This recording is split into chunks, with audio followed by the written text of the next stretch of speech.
Muy buenas tardes. Muchas gracias por la paciencia que nos tuvieron para iniciar en este mediodía y sobre todo por tener la intención de acompañarnos. Antes que dar inicio, una disculpa de parte de varios representantes y ciudadanos de las comunidades indígenas que lamentablemente están sufriendo una toma en el entronque de Los Reyes, de lo cual doña Norma Rubina también padeció en esta mañana. Entonces pues no están aquí con nosotros, pero pues ofrecen una disculpa por no acompañarnos. Los integrantes de la Comisión Indígena, que también algunos de ellos están sufriendo de este bloqueo del Instituto Nacional Electoral en el estado de Michoacán, les agradecemos su presencia. Nos congratulamos con la asistencia del diputado federal Ángel Alanis Pedraza, su señora esposa, la maestra Lala, regidora de Educación, algunos enlaces de la presidencia municipal con los pueblos y comunidades indígenas, con la presencia de algunos ciudadanos que formaron parte del Consejo Distrital del 09 Distrito del pasado proceso electoral, algunos compañeros a quienes les aprecio encarecidamente que estén aquí, como la representación del Colegio de Abogados Indígenas, Fabi, por allá también está Jairo, muchas gracias, y Toño Rosas de la comunidad de Capacuaro, muchas gracias también por la asistencia, licenciado. Y a los representantes de los medios de comunicación, muchísimas gracias. A los miembros del Servicio Profesional Electoral Nacional y compañeros del área administrativa, agradezco su interés por acercarse a conocer de este interesante tema. Estamos cumpliendo ya 4 años a partir de que, gracias al proyecto de democracia intercultural, iniciamos un trayecto para conocer la lengua y cultura purépecha. Después de un diplomado y de trabajar en la organización de 10 conferencias, trabajar en un taller internacional, en un encuentro de capacitadores, asistentes y funcionarios de casilla indígenas, además de también cursar otro diplomado en el que cada sábado recorrimos 9 comunidades indígenas, después de haber tenido el privilegio de haber sido invitados para observar elecciones de jefes de tenencia bajo los sistemas normativos indígenas de varias comunidades de la meseta purépecha, reconocemos pues que aún nuestro conocimiento en esta área es incipiente. Es por ello que los esfuerzos para que expertos en temas indígenas de la materia electoral nos hagan favor de compartir sus conocimientos, y estos espacios continuarán siendo impulsados, apoyados en la Estrategia Nacional de Cultura Cívica. Me permito citar textualmente uno de los componentes del eje rector de la materia. La multiculturalidad, en su carácter descriptivo, refiere por un lado a la coexistencia de diferentes culturas en un determinado territorio, y por el otro a la política de Estado orientada a reconocer no solo la existencia, sino a garantizar derechos específicos a grupos minoritarios o subalternos dentro de un mismo territorio nacional. Queda fuera de este concepto, sin embargo, el aspecto relacional que está presente entre los miembros de esas culturas y el afecto de las políticas multiculturales. El término interculturalidad, en cambio, sí indica la interrelación entre grupos y personas con culturas distintas. De hecho, califica esa relación. La interculturalidad se sustenta normativamente en las normas de Estado multicultural, y es a partir de estos principios que se establecen las relaciones entre grupos culturalmente diferenciados. Esta última idea tiene además, como puede notarse, una dimensión normativa. Prescribe que para que esa relación no descanse en asimetría alguna, tal relación debe construirse no solo en la base del respeto y el reconocimiento, sino también implica que la relación entre grupos y personas con culturas distintas se da desde planos de igualdad, lo que a su vez involucra la aceptación de que todas las culturas, como todas las personas, son igualmente dignas y valiosas. Es un referente entonces enmarcar esta actividad dentro de la encívica que estamos impulsando y que mañana en la ciudad de Morelia tiene la presentación a cargo del licenciado Delgado, que nos hace el favor de acompañarnos. Agradezco la presencia de la maestra Marina Marta López Santiago, del licenciado David Alejandro Delgado Arroyo, quien ha hecho un esfuerzo tremendamente enorme para estar en esta tarde con nosotros, y al vocal ejecutivo de la 11 Junta Distrital en Pátzcuaro, Michoacán, Finalmente, a mis compañeros de la área administrativa, a los miembros de la Junta Local, muchísimas gracias por su esfuerzo para este evento y le ruego al profesor Ricardo nos haga favor de presentar a la expositora. Muchas gracias. Muy buenas tardes a todas y a todos, bienvenidas y bienvenidos a este evento. La maestra Marina Marta López Santiago, quien es titular de la Defensoría Pública Electoral para Pueblos y Comunidades Indígenas, es licenciada en Derecho, maestra en Derecho Constitucional y Amparo por la Universidad Autónoma de Chiapas.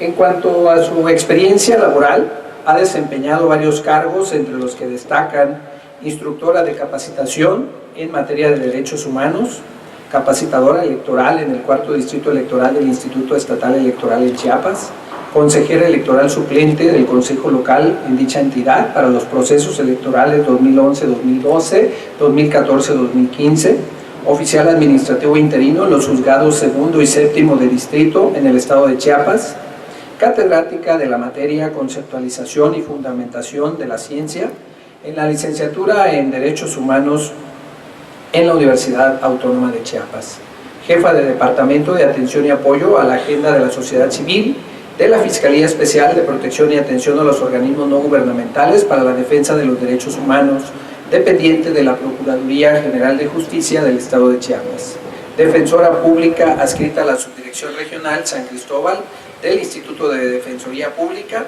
mediadora adscrita a la Subdirección Regional San Cristóbal de las Casas del Centro Estatal de Justicia Alternativa, defensora pública electoral para pueblos y comunidades indígenas del Tribunal Electoral del Poder Judicial de la Federación y a partir de este año es titular de la Defensoría Pública Electoral para Pueblos y Comunidades Indígenas. Maestra Marina Marta, bienvenida a Uruapan y muchas gracias por acompañarnos. Y le cedemos el uso de la voz para que nos guíe con lo que se refiere la temática del protocolo para atender la violencia política contra las mujeres, esto inscrito, como ya lo hemos mencionado, en lo que es el sistema normativo indígena. Adelante, maestra, y muchas gracias. Muchas gracias. Pues, primeramente quiero agradecer la invitación que se me hizo por parte del Instituto Nacional Electoral, por parte del licenciado David Alejandro Delgado Arroyo, muchas gracias por la invitación, por los vocales de las juntas distritales, la 4, la 7, la 9 y la 11, no sé si me pasa alguna, pero muchísimas gracias por esta invitación. Es muy importante para mí poder estar en este estado, ¿verdad? En este estado hay una presencia importante de pueblos y comunidades indígenas. Para mí es muy importante, tenemos programado hacer un evento acá en el mes de octubre, precisamente para poder hacer la presentación de la Defensoría. Si bien es cierto, la Defensoría Pública Electoral se presentó el año pasado en la ciudad de Oaxaca, el 28 de abril del año pasado, apenas vamos a hacer un año como Defensoría Pública Electoral para pueblos y comunidades indígenas. Agradezco mucho la presencia del licenciado Ángel Alanis Pedraza, diputado federal, muchas gracias. Gracias por estar en esta charla, en esta plática que vamos a tener, ¿verdad? También a la representación del Colegio de Abogados Indígenas, muchas gracias. A la maestra Eulalia Ledesma, regidora de Educación, muchas gracias. Gracias por su presencia. A los representantes de la radio comunitaria también, muchas gracias. Y a todos y cada uno de ustedes, no por mencionarlos, pero todos, muchas gracias por estar acá. El tema que me convoca el día de hoy es el protocolo para atender la violencia política contra las mujeres. Este protocolo, yo solicité 150 ejemplares, no han llegado, los mandamos desde el jueves. Yo me imagino que esta cuestión de bloqueos y todo esto complica un poco que lleguen las cosas hasta acá, pero seguramente ya va a llegar a la Junta, y entonces sí sería muy importante que le dieran una leída. ¿De dónde nace el protocolo? ¿Por qué nace este protocolo para atender la violencia política contra las mujeres? Este protocolo nace ante la ausencia legislativa de regular la violencia política, pero específicamente contra las mujeres.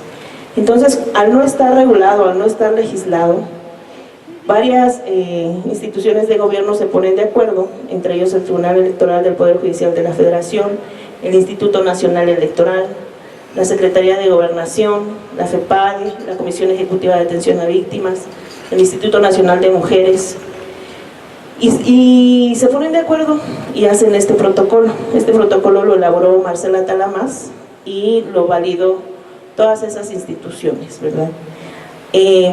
Ante la ausencia de la regulación de la violencia política. Pero la pregunta sería acá, ¿ustedes creen que la violencia política también se da en los sistemas normativos indígenas? ¿Y creen que alcance para poder regular, para poder incidir un poco cuando se da violencia política contra las mujeres? En sistemas normativos internos. Yo, en mi plática, va a ser muy relacionada al trabajo que nosotros venimos haciendo como Defensoría Pública Electoral para Pueblos y Comunidades Indígenas.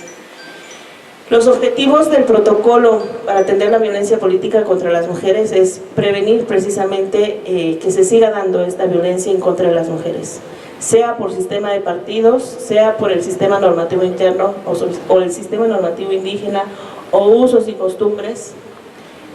Con ese objetivo se creó el protocolo, para prevenir, para facilitar la identificación de la violencia. O sea, es muy difícil a veces poder encuadrar, digamos, la violencia política. A veces no es como tan fácil. Yo venía platicando ayer con Claudia y le venía diciendo, no es tan fácil. Muchas veces las mujeres sufren de violencia política, pero no es tan fácil. Tenemos que preconstituir la prueba, porque a veces no es tan fácil. Están sufriendo de violencia, pero no es tan fácil comprobarla, ¿no? También se crea el protocolo para evitar mayores daños a las víctimas. Al momento de que ya identificamos que sí hay violencia, tenemos que vincular a todas las autoridades para que se siga evitando más daños a las mujeres que están siendo violentadas, sea por sistema de partidos o sea por sistemas normativos indígenas. También se crea para generar una adecuada coordinación, es decir, cada una de las autoridades. Y más adelante les voy a dar un ejemplo, cómo es que todas las autoridades incidieron en un asunto que yo llevé personalmente, que fue el caso de Rosa Pérez Pérez, de Chenaló, Chiapas. Ese asunto tuve la oportunidad de llevar la defensa de manera personal, y entonces se vinculó a todas las autoridades, y les voy a explicar cómo incidió o cómo actuó cada autoridad en ese asunto. Se creó también en ese sentido, generar una adecuada coordinación en todas las autoridades. Y evidentemente para servir de guía para atender la violencia política, ya sea a nivel federal, a nivel estatal y a nivel municipal. Nosotros como Defensoría Pública Electoral para Pueblos y Comunidades Indígenas, como su nombre lo dice, el requisito para que podamos atenderlos es que sean indígenas o que se autoescriban indígenas. No tenemos un elemento que nos diga quién sí es indígena y quién no. No hay una manera de comprobarlo. Entonces, si a mí llegan o llegan a la Defensoría y nos dicen, soy indígena, soy una mujer indígena, soy un hombre indígena, nuestra obligación es atenderles y darles el servicio. Para regular la violencia política contra las mujeres han habido muchas iniciativas. Hasta donde yo sabía, 13 a 14 iniciativas, 5 en la Cámara de Diputados y 8 en la Cámara de Senadores.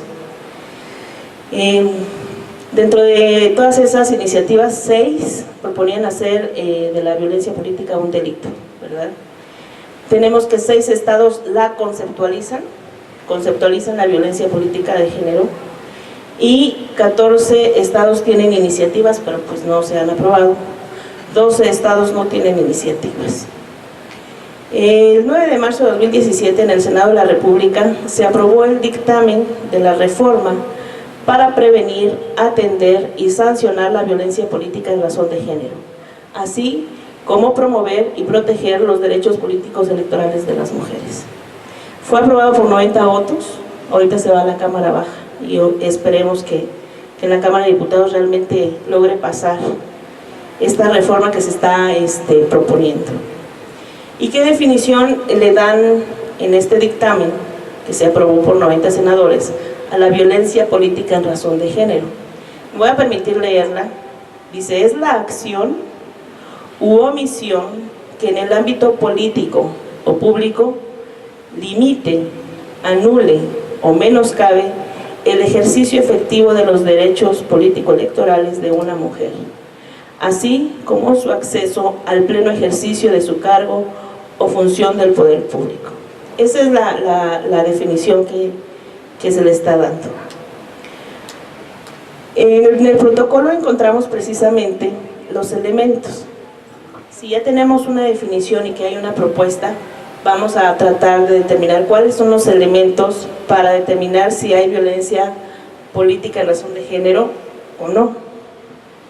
Y les voy a comentar algunos asuntos que el Tribunal Electoral en su sala superior han llegado y ya han dicho que sí hay violencia política de género. Se dirige a una mujer por ser mujer. Ese es un primer elemento. Tiene un impacto diferenciado y le afecta desproporcionadamente. Les voy a poner un ejemplo. En el caso de Chenaló, Chiapas, Rosa Pérez Pérez era la primera mujer que llegaba a ser presidenta municipal. Entonces, en su cosmovisión o en su concepto, una mujer no puede gobernar, no puede ejercer el derecho político electoral de ser presidenta municipal. ¿Tiene un impacto diferenciado en ella? Sí, por ser mujer. ¿Y le afecta desproporcionadamente? Sí, porque digo, fue una noticia a nivel nacional lo que sucedió con Rosa Pérez Pérez. Otro elemento sería el objeto o el resultado. Dice: menoscabar o anular el reconocimiento, goce y o ejercicio de los derechos político-electorales de las mujeres. En este caso, ¿qué se logró con la violencia política que se ejerció en contra de Rosa Pérez Pérez? Se logró arrancar a base de violencia y en contra de su voluntad una renuncia.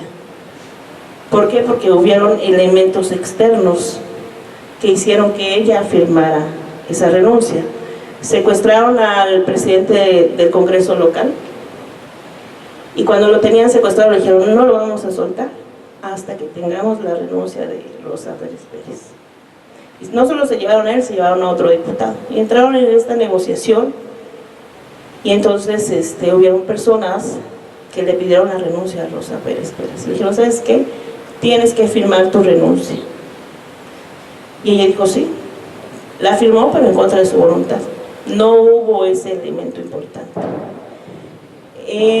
Otro elemento se da en el marco del ejercicio de derechos políticos electorales o bien en el ejercicio de un cargo público. En este caso era ella presidenta municipal constitucional, porque fue electa por sistema de partidos. Entonces,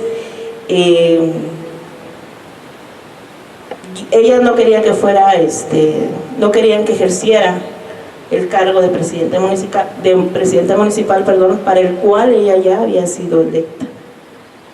Y empezaron a ejercer violencia mucho antes. Afortunadamente ella me llevó un legajo de pruebas así, donde ella con mucho tiempo empezó a hacer del conocimiento a todas las autoridades, a la Secretaría de Gobernación, a la Secretaría de Seguridad Pública, al Congreso del Estado,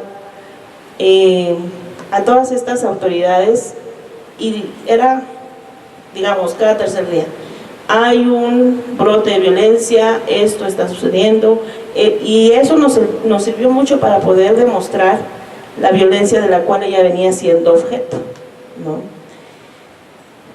Otro elemento es el acto, de la violencia política de género, el acto u omisión es simbólico, verbal, patrimonial, físico, sexual y psicológico. Nosotros en la demanda hicimos valer esto, hicimos valer la violencia psicológica que hubo hacia su persona, la violencia patrimonial, la violencia verbal, la hicimos valer en la demanda y dijimos: a ver, hubo una presión psicológica y se le firmas, porque pues, si no se van a morir los diputados, los van a matar, ¿no? Entonces, y decían: no, pues yo no quiero ser responsable de la muerte de alguien, ¿no?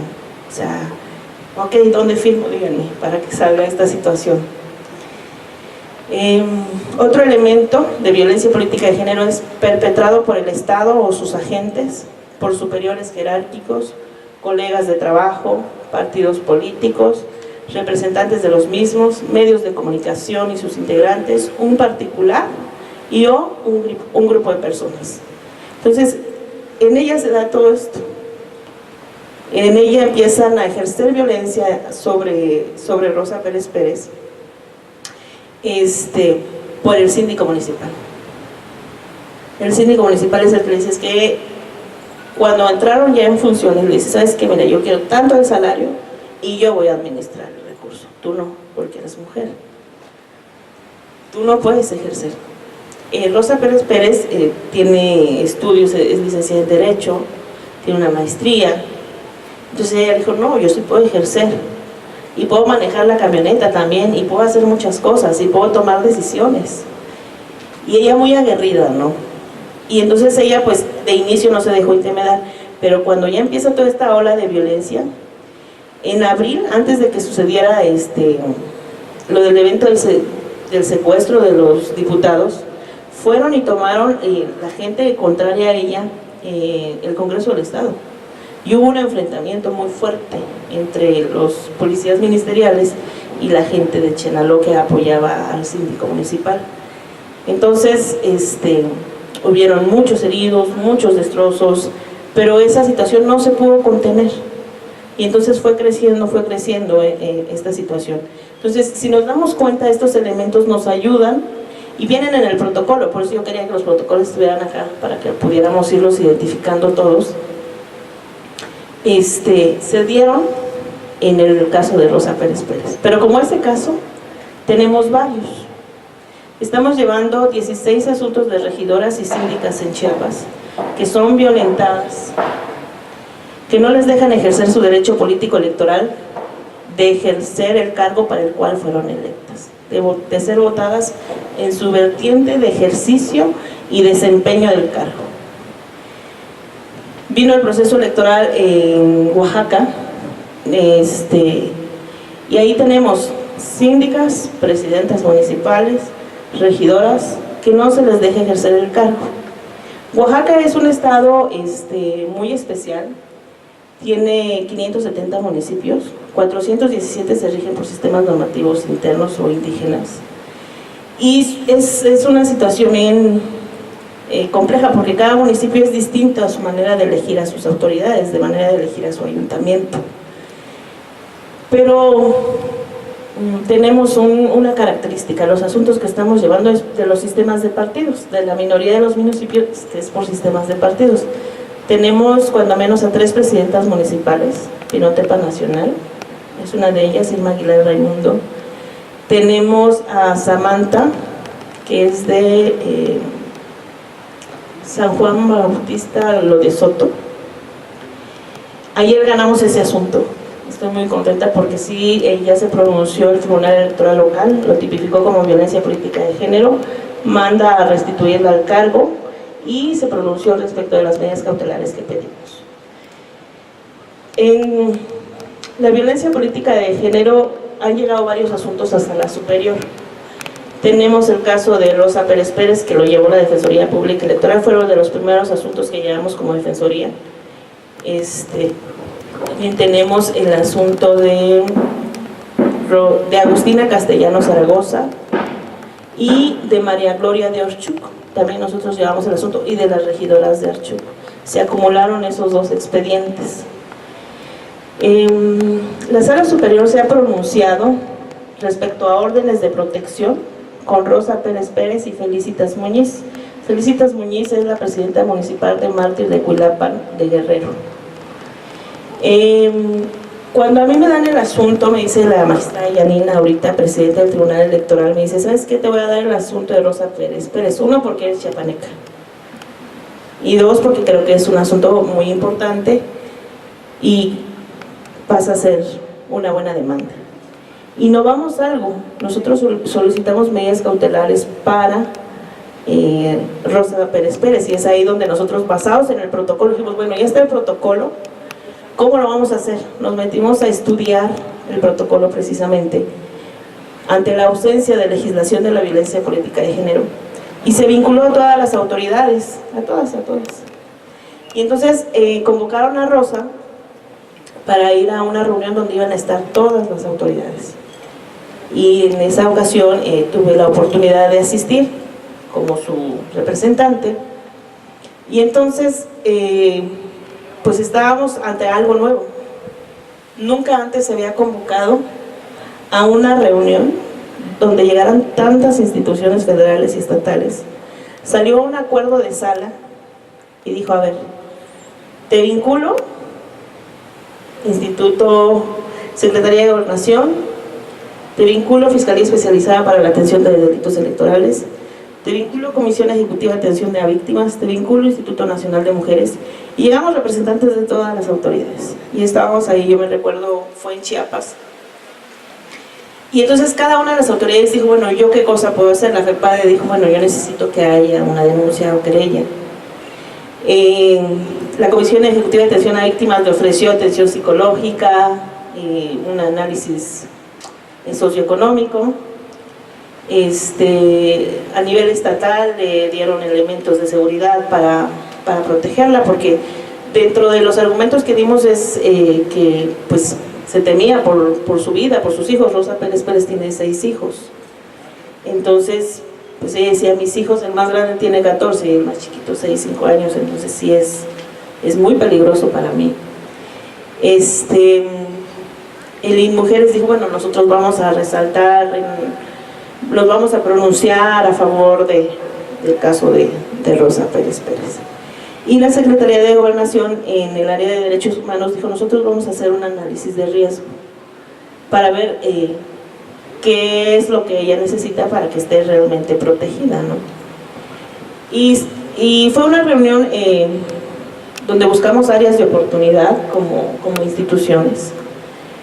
Y se levantó un acta de comparecencia donde estuvimos, y lo que se comprometía a cada una de las instituciones a hacer. A nivel local le brindaron la protección, toda vez de que FEPADE, como no había una denuncia o querella, no podía hacerlo, se encontraba un poquito imposibilitado para dar la protección, pero sí se le dio la protección a Rosa Pérez Pérez. En estos casos que yo les comento de Rosa Pérez Pérez, Felicitas Muñiz, Agustina Castellanos Zaragoza, María Gloria, en todas ellas tienen varias similitudes esos asuntos, y los que les comenté que estamos llevando ahorita de Oaxaca y de las regidoras y síndicas de Chiapas. Todas son mujeres indígenas electas democráticamente, ya sea por sistema de partidos o por sistemas normativos indígenas. Son electas democráticamente, porque es a través del voto.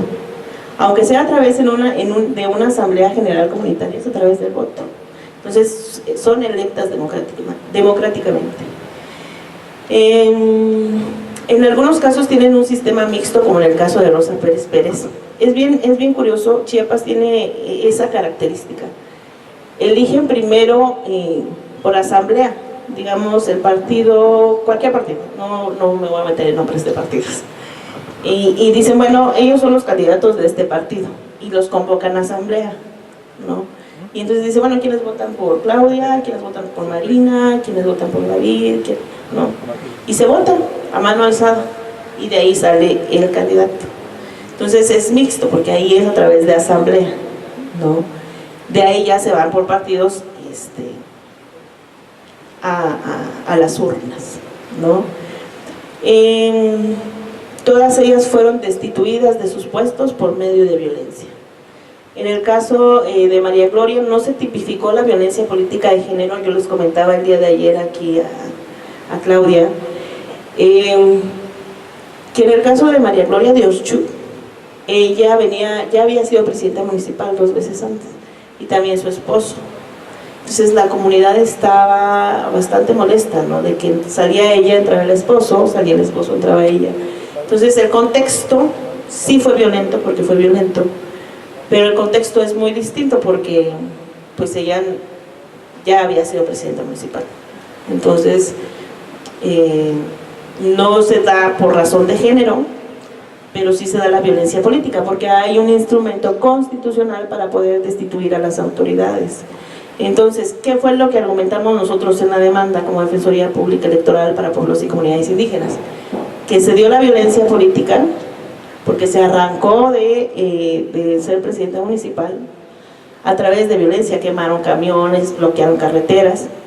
Orchuk está justamente en el paso entre San Cristóbal y Palenque, justo en medio. Y la manera como paralizan el turismo es tapando esa carretera. Entonces ellos dicen, ¿saben qué? De aquí no pasa. Y estuvo cerrado mucho tiempo, o sea, meses, ¿no? Y es que no queremos a María Gloria. El contexto de ella es distinto. Si bien es cierto, podían haber solicitado la vía constitucional para destituirla del cargo, no se hizo y se hizo a través de violencia. Por eso es que la restituyen al cargo. Y a ella sí, yo que soy de Chiapas y soy de San Cristóbal de las Casas, Chiapas, muy cerca de Orchuk, muy cerca de Chenaló, veo un poquito más complejo que María Gloria regrese realmente al ayuntamiento, al espacio físico, ¿no? También se da en un contexto de discriminación e incumplimiento de la paridad. Sí se da por discriminación, por ser mujer, en el caso de la mayoría de ellas. Y por querer cumplir la paridad, hubieron muchos casos en Chiapas que dijeron que entre mi esposa, ya renuncia y luego entro yo. O sea, así como sucedió en Chiapas en 2015, así sucedió en Oaxaca en 2016. Que entre mi esposa. Los pueblos y comunidades indígenas, realmente el Instituto Estatal Electoral de Oaxaca hace un trabajo bien fuerte de ir a todas las comunidades, porque sí va a los 417 municipios. Y hace esta cuestión de capacitación a las comunidades indígenas y les dice, si no metes cuando menos a una o dos mujeres de concejales dentro de tu ayuntamiento, no te vamos a validar la elección, porque ya es un ordenamiento que traemos de México, y les empiezan a explicar. Y a pesar de que ellos dicen, bueno, para que nos validen la elección y no nos las declaren nula, vamos a meter a una o dos mujeres como concejales, les dan las regidurías más sencillas. La regiduría de educación, la regiduría de salud, pero no las regidurías importantes como la de Hacienda, o no pueden llegar a ser síndicas, ¿no? Entonces, eso es violencia, ¿no? Pero independientemente de eso, no les dejan ejercer el cargo, les ponen a hacer actividades propias de las mujeres, las ponen a limpiar, las ponen a sacudir, tú vas a ser regidora de educación, pero pues te encargas de la limpieza del ayuntamiento, ¿no? Y entonces sí hay realmente una discriminación muy, muy fuerte. La Defensoría Pública Electoral para Pueblos y Comunidades Indígenas, como les decía, fue creada, más bien fue presentada a nivel nacional el 28 de octubre del año pasado en Oaxaca de Juárez. Habemos 5 defensores a nivel nacional. Somos muy pocos, pero realmente tenemos una carga de trabajo bastante fuerte. Hasta el año pasado teníamos un aproximado de 11 a 12 expedientes mensuales. En este año estamos teniendo 15 expedientes mensuales. La mayoría de solicitantes son mujeres. Son mujeres indígenas que están sufriendo violencia de una u otra manera. No las llaman a sesiones de cabildo, no les pagan o les disminuyen el sueldo a la mitad, ¿no? También tenemos, bueno, diferentes características. En el caso de Rosa Pérez Pérez, se presentó una amicus curiae por parte de ONU Mujeres que abonó mucho al asunto.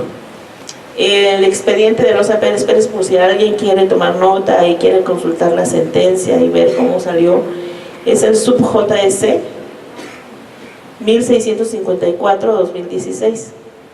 En este asunto hicimos per saltum, nos saltamos todas las autoridades, no nos fuimos al tribunal local, no nos fuimos a sala regional, nos fuimos directamente a sala superior y argumentamos per saltum y en la facultad de atracción por asunto relevante, toda vez de que, si bien es cierto, lo presentamos fuera de tiempo, Para presentar un juicio para la protección de los derechos políticos del ciudadano tenemos 4 días únicamente.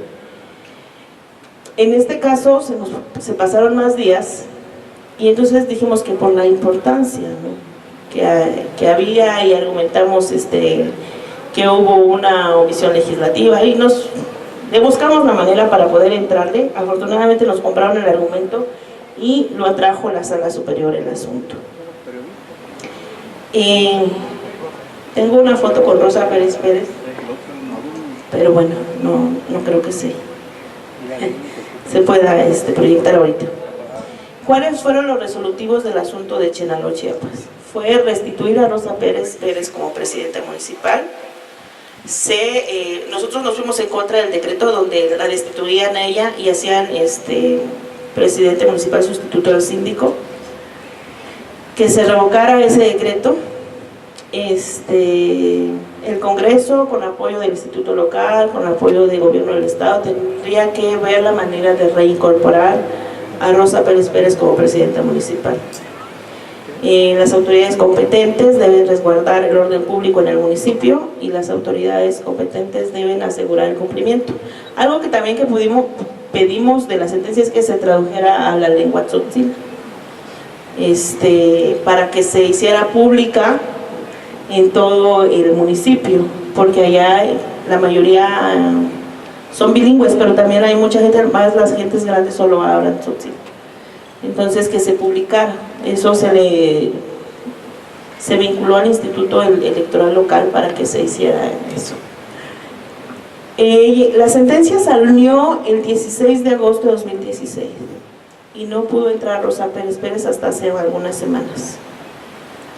Se vio un brote de violencia intracomunitario porque murió el hijo del síndico. Tendrá como 3 semanas, un mes que se murió el hijo del síndico, y entonces yo dije, uy, va a estar difícil que regrese. Afortunadamente se logró controlar con la disposición del gobierno del estado de querer hacer que funcionara, y logró entrar Rosa Pérez Pérez. Ella ya está despachando en Chenaló, Chiapas. Podemos decir que no hemos concluido su expediente para ver, nos acaban de notificar un incidente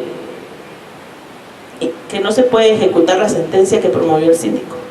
Sin embargo, ella ya entró, entonces prácticamente está como sin elementos, digamos, en el asunto. Tenemos 10 días para contestar, nos faltan como 6, pero vamos a contestar. Yo creo que está de más ese incidente, pero muchas cosas de las que hicieron como terceros interesados el síndico fue que presentó, por ejemplo, como prueba 2 nombramientos. Uno firmado por el Congreso local, evidentemente no estaba el presidente del Congreso ni el otro diputado secuestrado, pero también presentaron uno firmado por ellos, certificado por notario público. Entonces ahí para mí fue como una prueba, hice mía la prueba y dije, a ver, este asunto queda evidenciado que los señores sí estaban secuestrados, ¿no? También presentamos pruebas técnicas, los videos de televisión y muchas cosas. No es muy común que la Sala Superior fije fecha para desahogo de pruebas técnicas, pero en este caso, por la relevancia del asunto, se hizo. Estuvimos presentes y se ubicaron en modo, tiempo, lugar y circunstancias. En su momento hice también un escrito de alegatos y dijimos, a ver, que sea prueba plena. Entonces todo eso vino abonando al asunto de Rosa Pérez Pérez y se declaró violencia política por razones de género. No así el asunto de María Gloria Sánchez, presidenta municipal de Orchuc. El sub-JS es el 1690, si alguien quiere leer la sentencia también. Es muy interesante lo que se argumentó en ese asunto. Resulta que María Gloria la destituyen, pero también a todas las síndicas, a todo el cabildo, que eran por RP. Y habían ahí 3 síndicas y 3 regidoras y un regidor fueron destituidos. Las regidoras llegaron primero que María Gloria.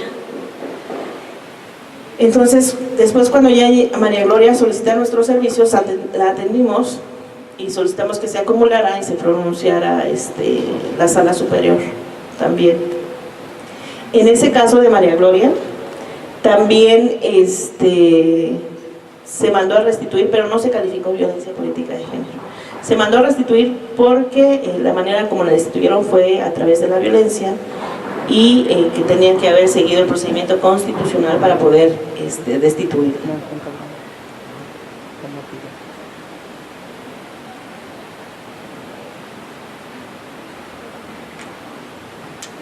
En los resolutivos de Orchuk está restituir a María Gloria Sánchez como presidenta municipal y reconoce el derecho del regidor y regidoras de RP a tomar protesta y ejercer su cargo. María Gloria ya cumplió esa parte de la sentencia, ya le liberaron el recurso y ya le pagó a las regidoras. Entonces, lo único que se ve un poco complejo es que ella pueda entrar realmente al ayuntamiento a ejercer como presidenta municipal. Desde ahí va a estar despachando, me imagino yo, de manera itinerante, como en el caso de Felicitas Muñiz. Aunque ella no se autoscribió indígena, sí le seguí muy de cerca su asunto también, de mártir de Cuilapan, Guerrero. Ella desde la campaña venía sufriendo violencia, ¿no? Sacaban caricaturas de ella, se mofaban de ella por su forma de maquillarse. Ella también ya había sido presidenta municipal y ella la restituyeron también como presidenta municipal y ordenan al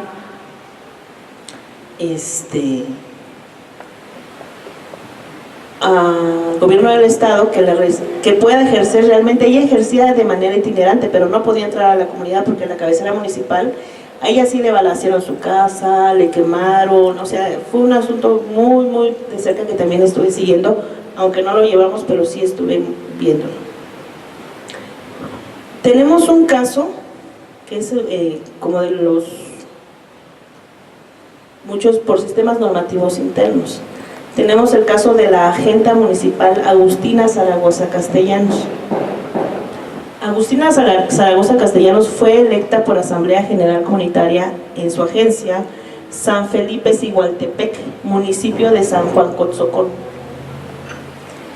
Esta mujer la eligen en la asamblea y dicen: a ver, te elegimos como agente municipal, pero posterior a eso convocan a otra asamblea. La máxima autoridad en los sistemas normativos indígenas es la asamblea, y ahí sí existe esta figura que se llama revocación de mandato anticipado. Es decir, si la asamblea ve que no cumple, que no rinde los informes que tiene que rendir, la pueden quitar del cargo a través de votación, pero ella la destituyeron a través de violencia. Entonces ella llegó con nosotros cuando ya se había presentado la primera demanda en el Tribunal Electoral Local de Oaxaca. Ya llegó con una sentencia, entonces nosotros ya lo tomamos la defensa yéndonos a Sala Regional Jalapa.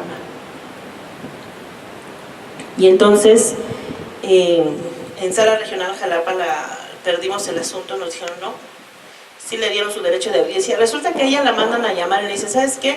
Tal día va a haber Asamblea General Comunitaria y ella llegó, ¿no? Le dicen: ¿sabes qué? Se dio un cheque de 100,000 pesos y no ha rendido cuentas de eso. Dice ella: no, pues sí, todo se ha gastado. Ese cheque lo dio la cervecera, una cervecera les había dado para arreglar la iglesia de ahí de San Felipe Sigualtepec. Pero sí están las facturas y todo lo que se gastó y lo que se ha hecho y para la fiesta del santo patrono y todo. Le dijeron: no, quedas destituida. Entonces ahí lo que argumentamos, parte de lo que se argumentó en la demanda es que se le violó su derecho de audiencia, porque no pudo defenderse, o sea, no le dieron la oportunidad. Sin embargo, esa sentencia se confirmó en Sala Regional. Entonces nos fuimos hasta Sala Superior a través de un REC y le dijimos: a ver, señores magistrados, se violentó el derecho de Agustina Zaragoza Castellanos y se la destituyó de agente municipal de manera violenta. En uno de los considerandos, de manera textual, dice: esta Sala Superior advierte que los hechos motivo del presente juicio se dieron en un contexto de violencia política de género y que por tanto la destitución de las agentes municipales no pueden surtir efecto alguno, es decir, la destituyeron ahí todo su cabildo. Entonces se revoca la sentencia SXJS 419-2016 de la Sala Regional Jalapa y la restituyeron. Sin embargo, como para ser agente municipal es solamente un año, entonces ya prácticamente salió la sentencia en noviembre, entonces no pudo ejercer y ahorita están en conflicto intracomunitario porque resulta que ella es la agente municipal legal y ella tenía que haber convocado a elecciones en diciembre, pero la otra agenta que había convocó ella y entonces hay dos asambleas, la asamblea donde ella convoca y la asamblea donde convoca Cecilia Victoriano.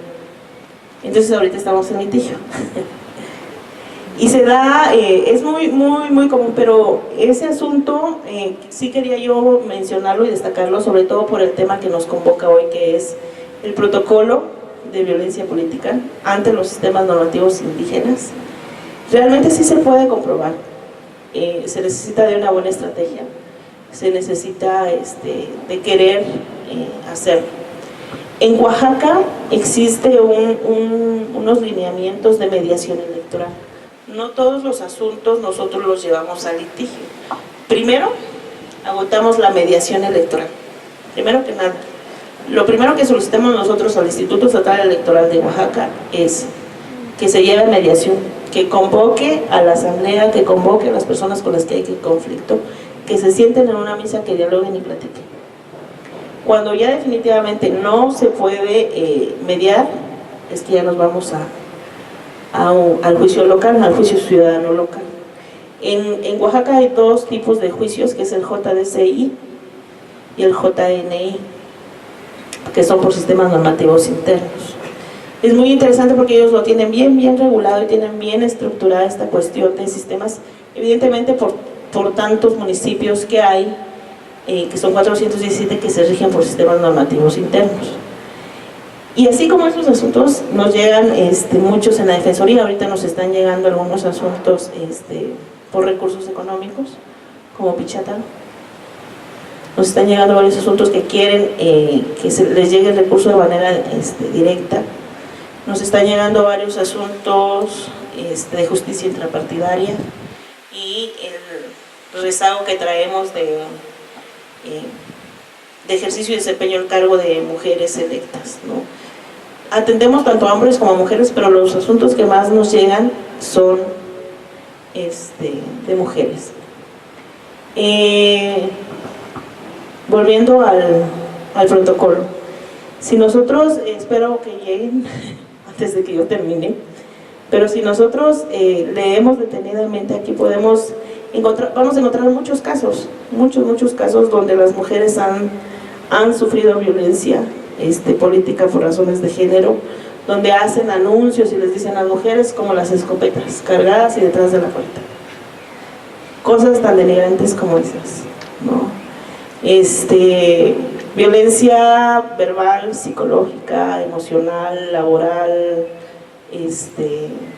de toda clase de violencias. Tuve la oportunidad de participar en un panel donde decían cuál es la diferencia entre un hombre y una mujer. La mayor diferencia que hay entre un hombre y una mujer: el tiempo. La mayor diferencia entre un hombre y una mujer es el tiempo. Las mujeres tenemos por cultura más actividades que los hombres. ¿Cuánto tiempo libre tiene un hombre y cuánto tiempo libre tiene una mujer? Muchas veces las mujeres se encargan de la casa, se encargan del trabajo, se encargan de las tareas, se encargan de lavar, planchar y todas las actividades. Los hombres nada más van a trabajar.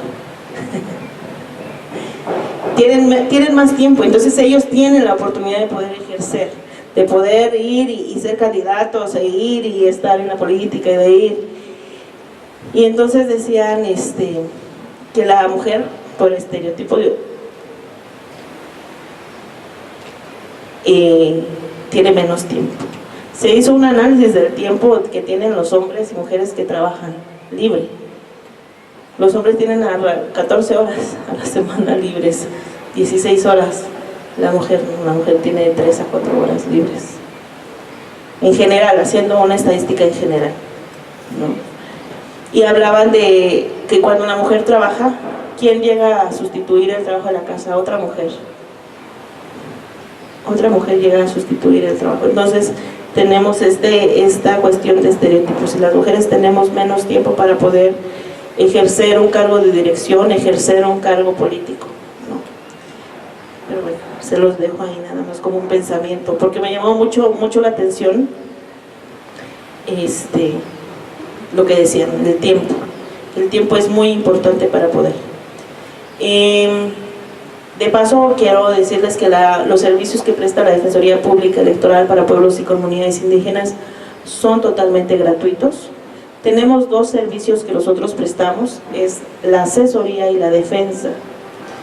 ¿La asesoría en qué consiste? Desde un escrito hasta una demanda y todo lo que conlleve un juicio electoral ciudadano local.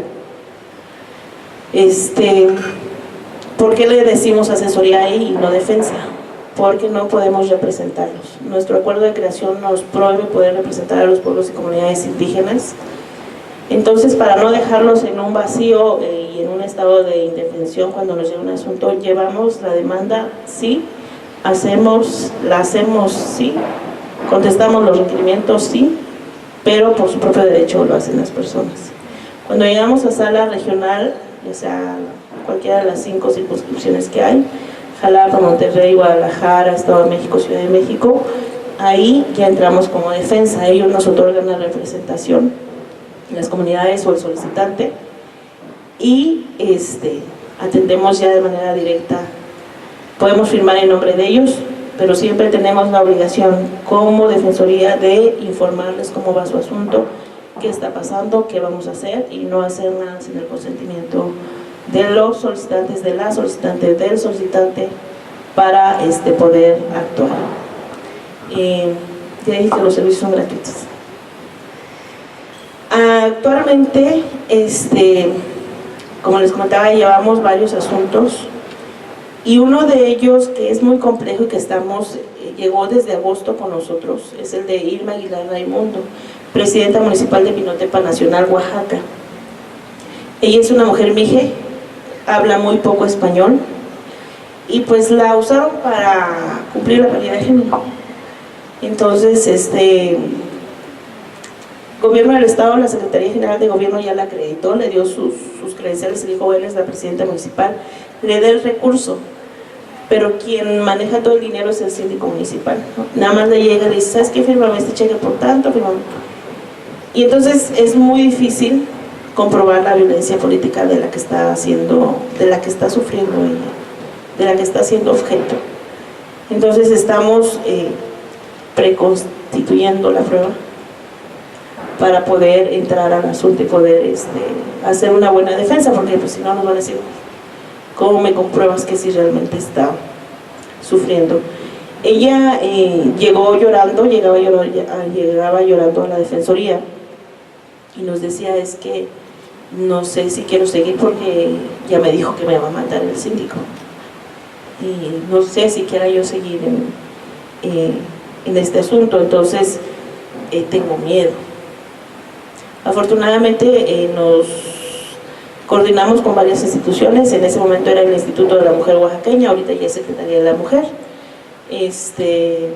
con la Procuraduría de Derechos Humanos, y estamos trabajando de manera conjunta como instituciones con ella, porque nosotros no tenemos psicólogos, no tenemos esta cuestión, pero sí buscamos darle una atención integral a las personas, porque realmente las mujeres que llegan por violencia política, por razones de género, realmente sufren, realmente tienen miedo, realmente se ve en sus ojos el miedo. Tuvimos un asunto también donde ella decía,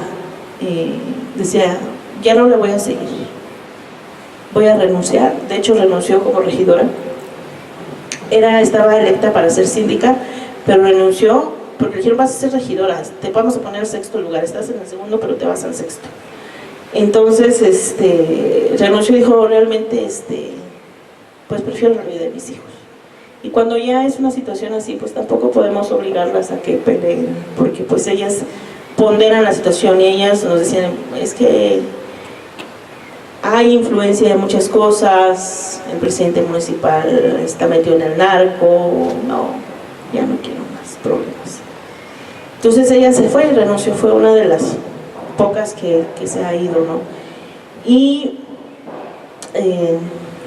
¿cuáles son los derechos políticos electorales? Votar, ser votado, participar en elecciones por sistemas normativos internos o indígenas, sin distinción de ser hombre o mujer, desempeñar el cargo para el que fueron electos, o sea, no tienen por qué denostarlas y ponerlos a hacer la limpieza, son de las cosas que nos llegan muy comúnmente. Participar en la vida política del Estado por medio de sus representantes electos. Como Defensoría Pública Electoral tenemos 3 oficinas. Tenemos una oficina central que está en Sala Superior en México, en la Ciudad de México. Tenemos una oficina en Jalapa y tenemos una oficina en Oaxaca. En Oaxaca de Juárez tenemos a 3 defensores, 3 de los 5 defensores, porque el 90% de asuntos que tenemos son de la ciudad de Oaxaca. Ahorita que hemos estado haciendo la presentación de la Defensoría en el norte, acabamos de ir a Saltillo, Coahuila, le comentaba aquí a Claudia, y Coahuila tiene al menos del 1% de comunidades indígenas, y yo dije, ¿por qué me mandaron a hacer la presentación aquí? Y entonces empecé a investigar, a indagar qué pasaba con Coahuila, y encontré que hay muchas comunidades migrantes.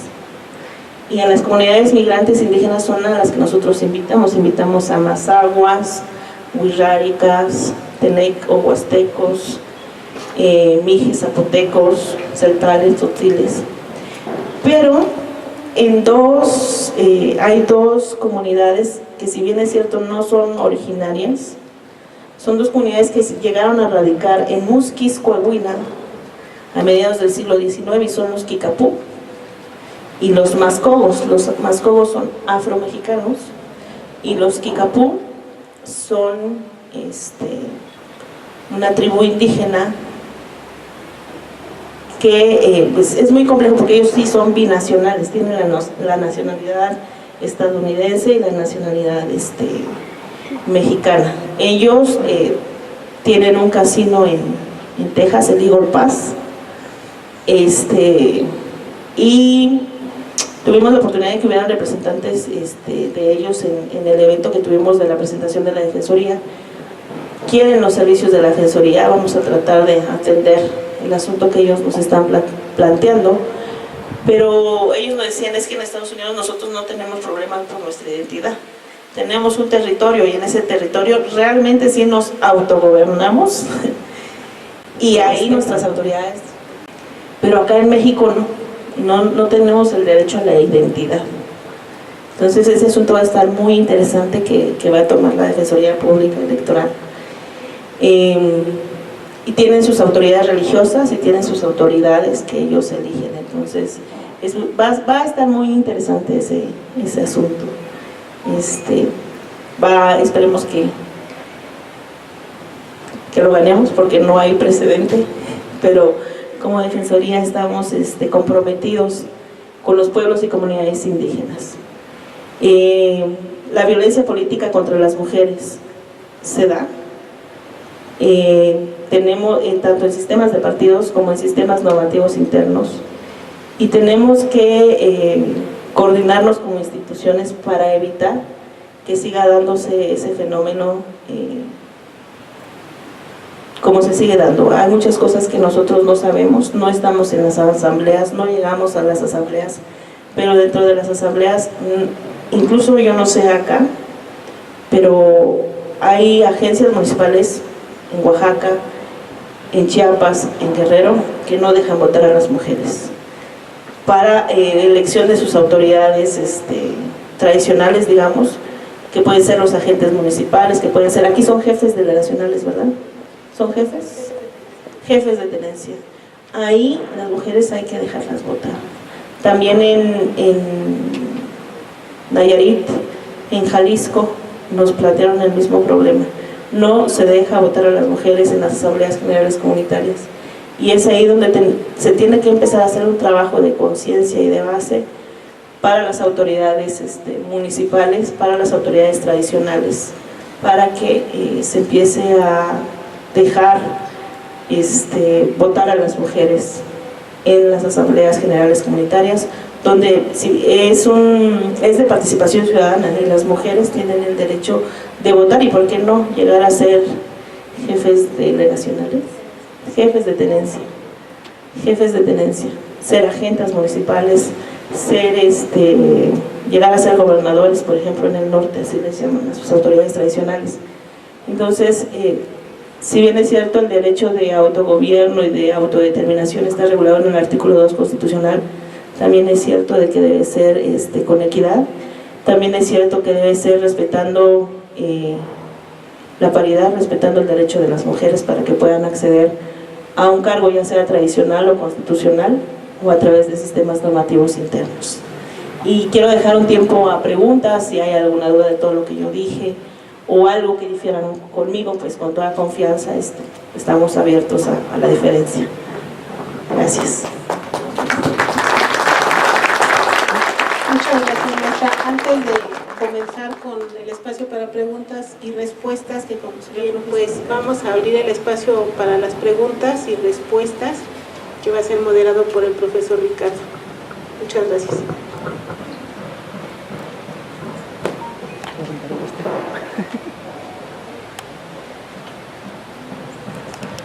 Bueno, sí, vamos a ir poniendo por aquí algunas reglas de participación. En primer término, pues bueno, Julieta nos va a estar apoyando para dar el uso de la voz y vamos a ir pidiéndole a la maestra en bloques las preguntas. Si les parece bien, hacemos un bloque de 3 preguntas y posteriormente pues la maestra nos responde a estas 3 preguntas y abrimos un nuevo bloque de ser necesario. También pedirles un favor, a veces pues no es una pregunta, sino que son varias, y entonces pues para que aprovechemos el momento en que tenemos el uso de la voz, porque pues también queremos darles el uso de la voz a todas las personas, y entonces a veces pues bueno, no podemos quedarnos ahí dando el micrófono a la persona que ya tuvo el uso, sino hasta que haya otra oportunidad u otra ronda. Entonces sí les vamos a pedir que tratemos de organizarlo y que pues concentremos de esa manera las preguntas. Por acá tenemos ya una participación y acá tenemos otra con Erika, y bueno, más bien al revés, dice Erika acá y luego pasamos acá con la regidora, ¿sí? Serían las 3 primeras, entonces Erika, acá el señor y la regidora también, por favor. Adelante, Erika. Hola, buenas tardes, maestra, bienvenida a Michoacán. Soy Erika Ramírez, ciudadana de Uruapan.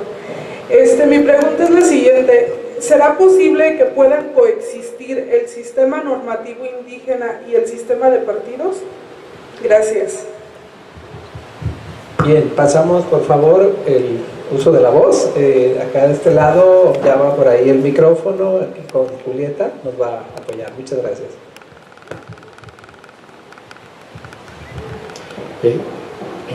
Excelente exposición la suya, maestra.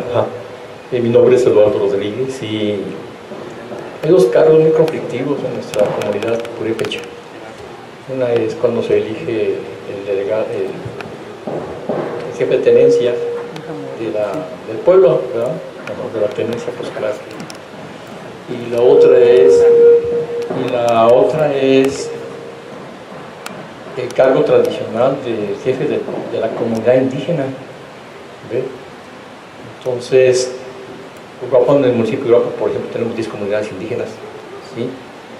Y normalmente la mujer no entra en el cargo tradicional del presidente o del jefe de la comunidad indígena, ¿verdad? ¿Cómo se le podría hacer ahí? Yo los veo muy relegadas. Ayer saludé al jefe de tenencia de San Lorenzo, que es una de las comunidades cerca de Uruapan, y no tratamos ese caso, pero ¿Qué experiencias tiene usted o cómo se podría iniciar o se manda una iniciativa de ley en federal, no sé qué, para que atienda a la comunidad indígena en sus reuniones? Gracias. Bien, pasamos, Julieta, por acá adelante con la señora, por favor. Bueno, buenas tardes a todos y a todas. Muchísimas gracias por esta plática que está haciendo con nosotros, y a mí por aquí me surgen varias dudas, pero voy a ser breve. La primera, a mí me gustaría que nos dijera en qué sitio, o si en la revista que nos van a ofrecer o en el donde tú nos puedas atender, primero para enseñarnos a diferenciar qué es violencia. Y la otra, para que dentro del tema también nos platiques si estas mujeres están siendo relegadas por falta de la oportunidad que tienen en cuanto a la preparación política, si eso tuvo que ver en cuanto a sus funciones. Y la otra, pues yo efectivamente hay ocasiones en que las mujeres únicamente nos toca la parte de obedecer. Yo aquí no he visto o no he sabido que haya alguna mujer que haya sido jefe de tenencia o que esté postulada para el cargo. Es para ser breve, pero la verdad me sugiero muchísimas dudas. Gracias. Bien, muchas gracias, y vamos a pasarle a Julieta, por favor, el micrófono para que pues la maestra nos dé respuesta a estas tres preguntas, y ahorita abrimos otro bloque de ser necesario. Muchas gracias. Adelante, maestra. Muchas gracias. Erika, ¿verdad? En cuanto a si se puede coexistir el sistema normativo indígena y el sistema de partidos, sí se puede. Sí se puede. Te pongo como ejemplo Oaxaca. Oaxaca hay municipios que se rigen por partidos políticos, el ayuntamiento. Pero sus agentes municipales, hay municipios que tienen 12 agencias, por ejemplo. Porque pues es muy grande el municipio, entonces tienen 12, 14 agencias, 8 agencias, 6 agencias. Y las agencias se rigen por sistemas normativos internos. ¿Cómo funciona? Está muy bien regulada en su constitución. Dice, para los municipios que se rigen por partidos políticos y sus agencias por sistemas normativos internos, el municipio no se va a meter en su elección. El municipio tiene que respetar la elección de la agencia municipal, que en este caso acá son tenencias. El municipio tiene que respetar su elección. ¿Y qué es lo que van a hacer? Llevan a cabo su asamblea, eligen a sus autoridades, ¿sí?, y le llevan al presidente municipal. Quien valida la elección es el presidente municipal y le da su nombramiento. Por eso digo que está muy bien regulado en Oaxaca. Le dice, mira, aquí está tu nombramiento como agente municipal validando tu asamblea general comunitaria. Con ese nombramiento se va a la Secretaría General de Gobierno. Y en la Secretaría General de Gobierno dice, bueno, es el presidente municipal de San Felipe de Cotzocón, de Cotzocón, ¿ok? Te doy tu acreditación, tus credenciales y tu sello. Sí pueden coexistir. De hecho, muchos, o sea, de los 417 municipios, pongamos que 50, 60 son los que tienen conflicto. Constantes conflictos entre comunitarios, y que más bien creo son los municipios conurbados, los que ya están muy pegados a Oaxaca o a ciudades ya muy grandes, y ya están, digamos, contaminados por sistemas de partidos, por decirlo algo. O sea, no quiere decir que sea malo el sistema de partidos, ¿no?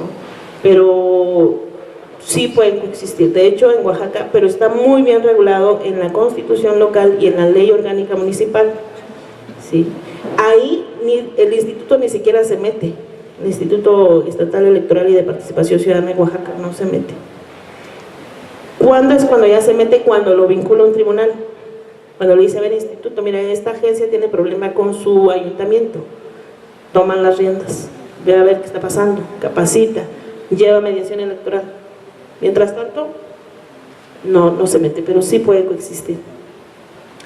Eduardo Rodríguez, entiendo que hay dos jefes, el jefe de la comunidad, entendí bien, y el jefe de la tenencia. Los dos tienen funciones específicas. Entre los dos. ¿El jefe de la comunidad es más para cuestiones religiosas? Las costumbres. y el jefe de tenencia es la representación formal ante el ayuntamiento. Ya, ok, entonces sí, quiero comprender. ¿En su municipio ha habido mujeres como jefe de tenencia? Sí, han habido mujeres. Yo fui regidor hace como 20 años, la verdad que el jefe de tenencia era parte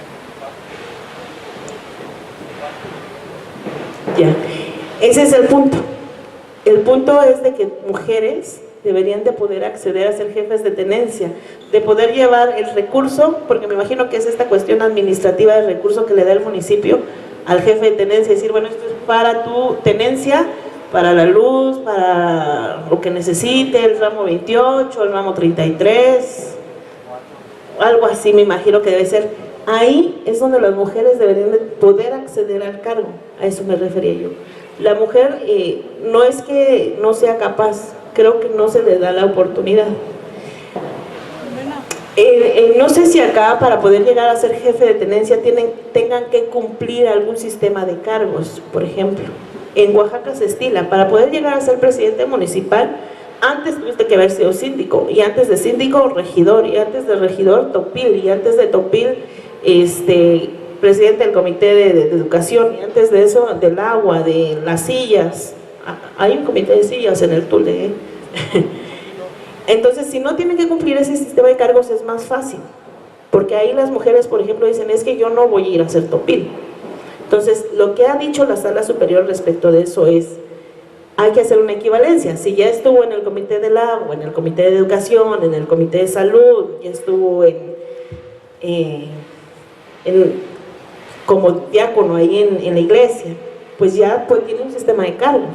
Si bien es cierto, no tiene la misma fuerza para irse como topil, para irse como policía rural, ya cumplió un sistema de cargos, ¿no? Ese fue el problema que hubo con Eufrosina. Eufrosina, todos saben ese caso. Ella, ¿por qué no la dejaron ser presidenta municipal? Porque no había cumplido el sistema de cargos en su comunidad. Ella se fue a estudiar. Cuando quiso regresar y ser presidenta municipal no se le dejó. ¿Por qué? Porque no había cumplido el sistema de cargos en los municipios. Y pues hay jurisprudencia donde dice que los requisitos de elegibilidad no sean excesivos, ¿no? Allá en Oaxaca, por ejemplo, si ya estás emancipado, ya puedes votar, ya puedes participar de la asamblea, por ejemplo, ¿no? Entonces tiene sus características, pero ahí precisamente en esta cuestión de jefes de tenencia es donde debemos empezar a promover, a decir, a ver, las mujeres también pueden, las mujeres también tienen esa capacidad de poder administrar. ¿Y qué mejor administradora que una mujer? Una mujer le dan su gasto, como se acostumbra en muchos lugares, y tiene que alcanzar para todo, para que coman, para que se vistan, para todo. Entonces, yo creo que no se les ha dado la oportunidad y no creo que se necesita un estudio, aprovechando para contestar la pregunta, o una preparación para poder llegar y estar en un cargo. Yo creo que hay muchas cosas que se hacen por sentido común. Algunas de las mujeres, yo tuve la oportunidad de conocer a la presidenta municipal la única presidenta que ha habido, se llama el municipio Tlalistac de Cabrera, en Oaxaca. Y ella decía que cuando ella llegó, ella es enfermera de profesión, no lo querían los hombres, ¿no? Y entonces ella demostró que hizo más cosas en el tiempo que fue presidenta que muchos que han llegado a ser presidentes. Yo creo que es como cuestión de ir cambiando un poquito nuestra cosmovisión y decir, pues las mujeres también pueden administrar y ejercen la administración, solo que no lo saben. O sea, administran una casa, administran los tiempos, ¿no? Administran los hijos, pero es una cuestión de ir trabajando y de ir capacitando a las comunidades y haciendo talleres.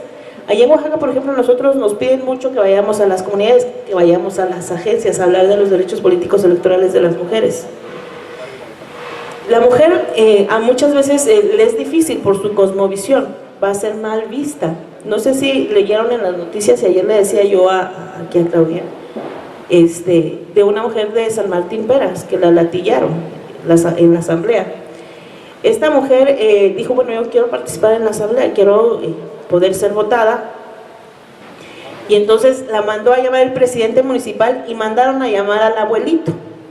Y pues la señora llevaba su criatura. Dijeron, mira, ella está corrompiendo a todas las mujeres porque quieren que participen. ¿Qué vas a hacer? Le dicen al señor. La latiguió hasta dejarla inconsciente. Entonces, sí es cuestión de ir trabajando en la mentalidad. A veces las mujeres ya se animan, se empoderan, pero las limitan. Les dicen, no, es que no puedes, no eres capaz, tú no naciste para eso, naciste para estar en la casa, ¿no? Pero yo creo que hay que hacer un trabajo de base de todas las instituciones, el compromiso coordinado de las instituciones locales para poder llegar a las comunidades y hacer talleres, no donde les digamos a los hombres que están mal, porque es la cosmovisión con la que ellos se han venido creciendo. Por ejemplo, en los municipios de sistemas normativos internos, se les dice, no se les dice que tiene que haber paridad 50-50, más bien que tiene que haber progresividad. Nunca pase para atrás. Si ya tuviste 2 concejales mujeres, en la otra elección no puedes tener una. Tienes que tener cuando menos 2 o 3. Pero tienen que ir evolucionando. Yo les comentaba que perdimos un asunto, bueno, desde mi punto de vista no lo perdimos, el defensor estaba triste, es cuestión de puntos de vista, de una agencia, el municipio se llama San Martín y Tunjoso y tiene 2 agencias municipales, y en esas agencias no votaron para elegir a su presidente municipal.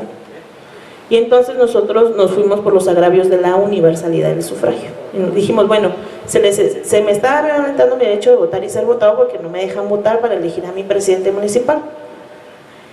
Y nosotros estábamos con la idea de que lo íbamos a ganar realmente. Entonces solicitamos que declararan nula el acuerdo del Instituto Estatal Electoral a efecto de que se convocaran elecciones extraordinarias. Y nos dice el Tribunal Electoral Local, no, dice, que se vaya a mediación y que voten hasta en la otra, basándose en el principio de interculturalidad y de muchas cosas. Y dijimos, no, pues vámonos a sala regional, y en sala regional da otra argumentación, pero dice, no, lo que voy a hacer es vincular a todas las autoridades, a la Secretaría General de Gobierno, a la Secretaría de Asuntos Indígenas, al Instituto Estatal Electoral, para que convoque a las autoridades, los lleve a conciliación y en el siguiente periodo de elecciones puedan votar las agencias. Y entonces yo le dije, miren, no está perdido el asunto. En ese asunto, ¿qué cosa ponderó la sala regional? Han habido muertos. En 2 trienios pasados han habido confrontamientos entre las agencias y el ayuntamiento. Si le digo, tiene razón la sala, o sea, no podemos seguir creando más conflictos intracomunitarios.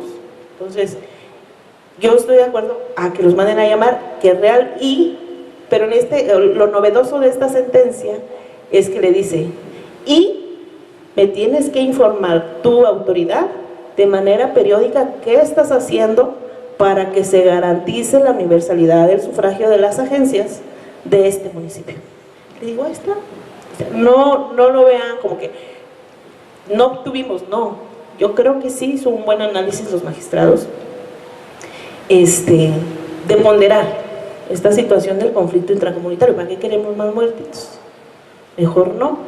Mejor hay que estar pendientes y darle seguimiento. Si no ha informado las autoridades, requerir, a ver, tribunal, con tal fecha ya pasaron 2 meses y no informaron nada a la autoridad. Y darle el seguimiento como defensoría que venimos haciendo el trabajo nosotros de base.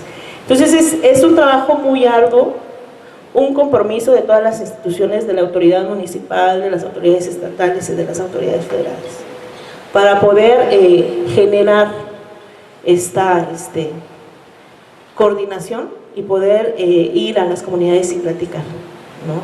Entonces yo sí creo que la preparación política no es necesaria, y sí en el protocolo que se les va a dar ella tiene que hacérselos llegar no sé cómo. Ahí viene la definición de violencia política. Muchas gracias.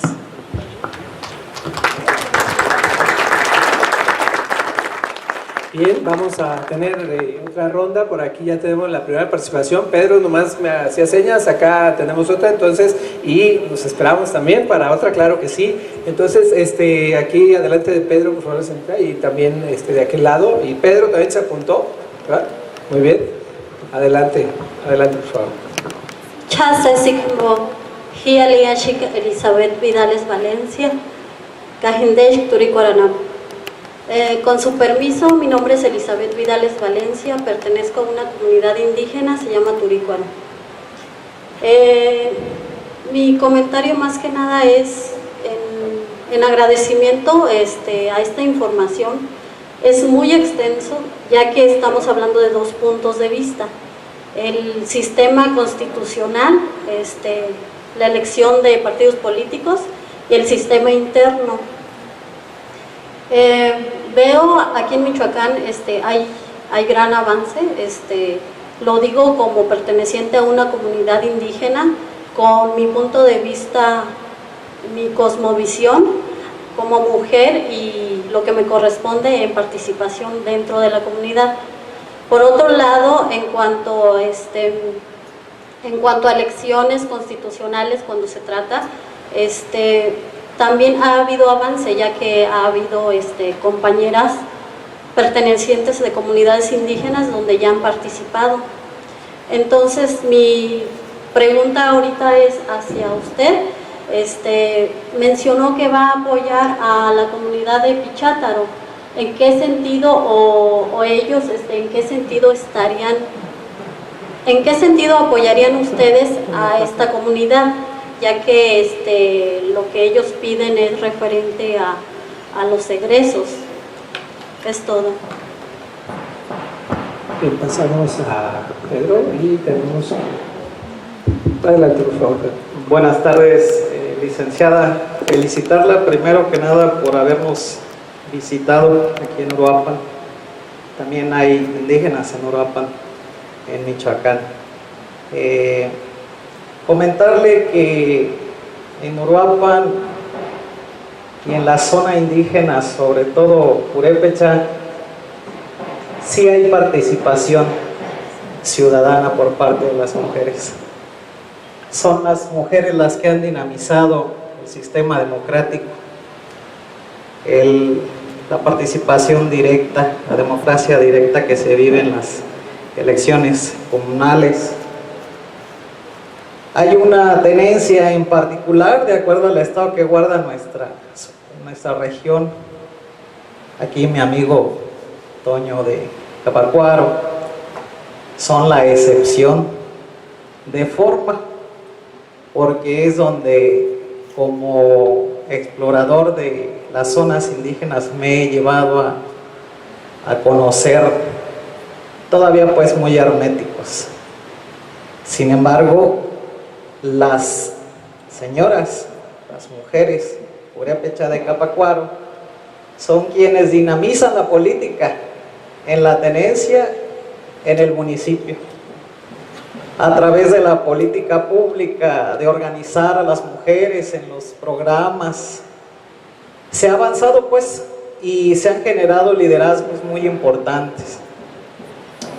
Sí se ha avanzado pues en la participación. Mi pregunta directa es sobre la bandera trillada Cherán, pues Michoacán es conocido porque por ahí le entramos. La vía de accesión fue el sistema electoral mexicano. ¿Qué opinión le merece el tema Cherán? ¿Qué es Cherán para el régimen electoral mexicano? ¿Es Cherán una zona de excepción constitucional? ¿Qué es pues Cherán? Esa es la pregunta.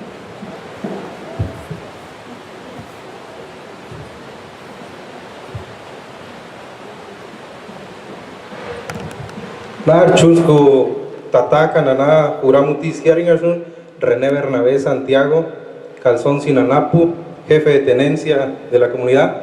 Buenas tardes, autoridades, señoras y señores. Mi nombre es René Bernabé Santiago, soy jefe de tenencia de la comunidad indígena de Calzoncin. Más que una pregunta es un punto de vista, algunas observancias. Yo veo y analizo que esta problemática es más una problemática de fondo y de culturalidad. Nosotros en las comunidades indígenas nos regimos por reglamentos y estatutos, en donde establecemos la vida de la comunidad y en este caso la forma de elegir. Desde los estatutos y reglamentos internos se puntualiza si las mujeres van a participar o no en la vida de elección, la forma de elegir. En el caso de la comunidad de Calzoncin, como bien lo mencionan, las mujeres son las que en mayor grado participan, son las más activas.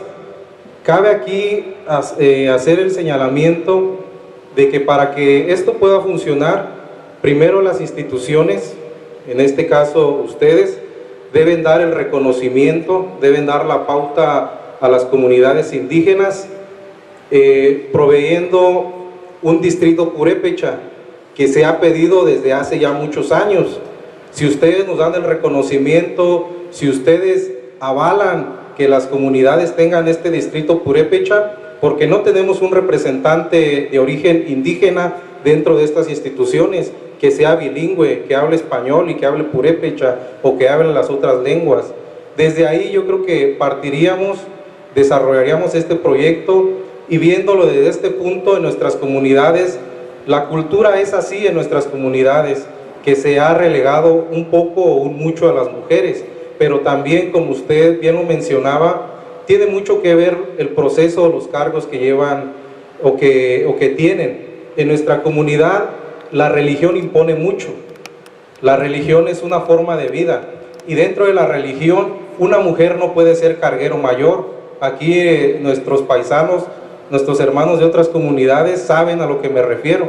No está permitido que una mujer tenga ese puesto que se asimila al del jefe de tenencia o al del comisariado de bienes comunales, que es el carguero mayor, que es la representatividad de la religión ante el pueblo. Desde ahí entonces la religión nos está marcando que una mujer no puede participar en la vida. Si en eso nos vamos, toda la gente atiende a la religión y por tanto lo ven con malos ojos de que una mujer pueda ser jefa de tenencia o comisariado de bienes comunales. Pero yo creo que con las participaciones, con lo que haga el INE para proveer de este tipo de pláticas, de conferencias, de hacer conciencia en las comunidades, esto puede ir cambiando.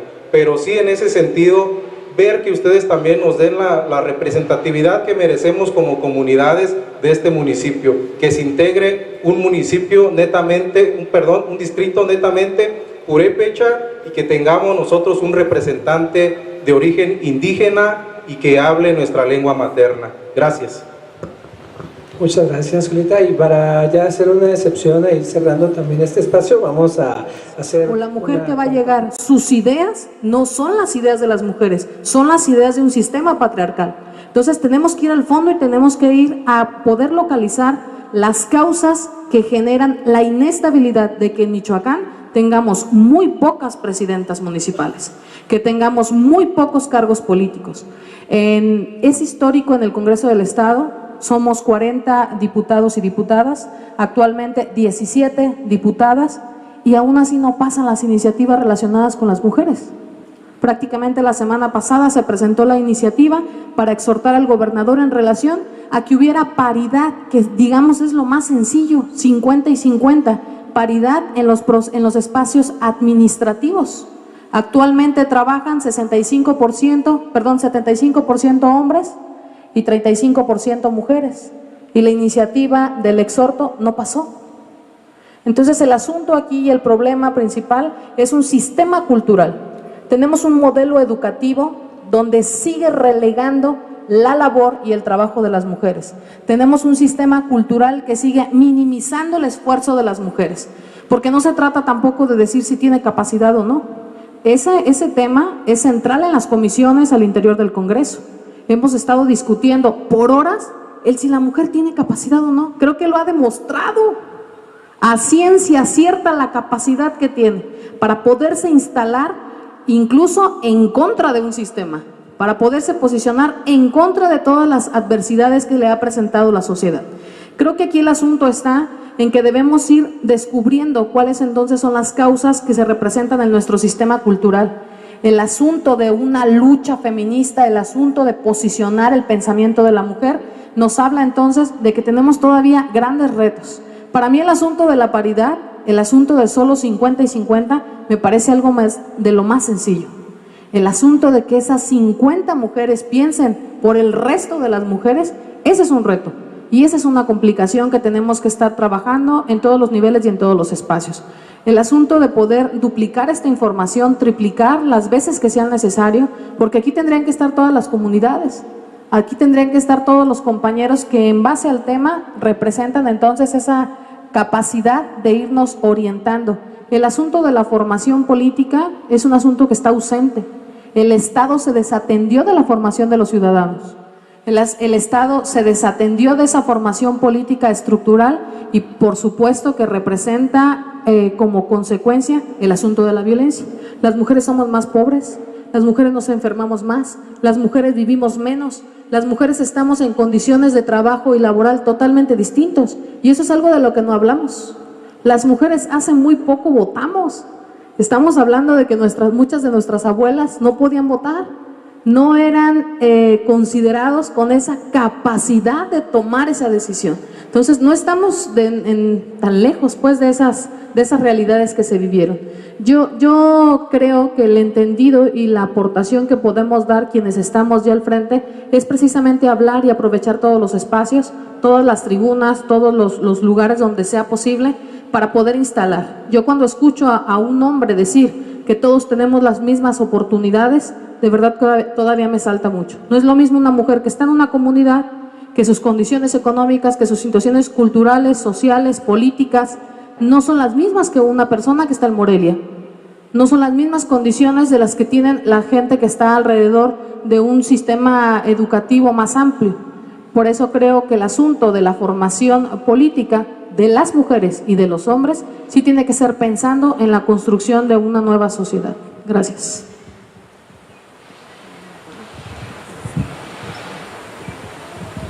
Buenas tardes, la licenciada Fabiola Contreras, integrante del Colegio de Abogados Indígena de Michoacán. Agradecer la invitación que tuvo a bien la licenciada Claudia hacernos a todos los integrantes del Colegio de Abogados Indígena, agradecer la ponencia que nos acaba de presentar, maestra. Mi pregunta, quisiera hablar extensivamente de todo lo que nosotros nos podemos dar cuenta como abogados al interior de las comunidades. Creo que todos los que estamos aquí presentes lo conocemos y lo sabemos, lo vivimos a diario. El hecho de que alguien o de que las mujeres aún no estemos en el proceso como lo están estados como Oaxaca o Chiapas no significa que aquí no pase, significa que estamos un poquito atrasados y significa que las mujeres aún no podemos o no nos animamos a brincar y dar ese salto de tener oportunidad a decidirnos a tener la oportunidad de ser electas, no solamente a votar. Sí hacemos vida política, sí somos la mayoría, porque somos mayormente mujeres, somos las que más votamos, pero no significa que seamos electas. Entonces, celebraré el día en el que pues se llevará algún asunto de Michoacán, ojalá en nuestro municipio de Uruapan, donde se esté tratando un tema así, donde ya una mujer haya dado el salto y donde ya pues desafortunadamente por los usos y costumbres se le esté pidiendo o quitándolo del cargo. Ese día se celebrará, ese día va a ser ahora sí que conmemorativo, porque ya es que alguien de una comunidad se animó. Ahorita no lo tenemos, pero no significa que no haya una fila de mujeres preparadas, de comunidades, queriendo levantar la mano.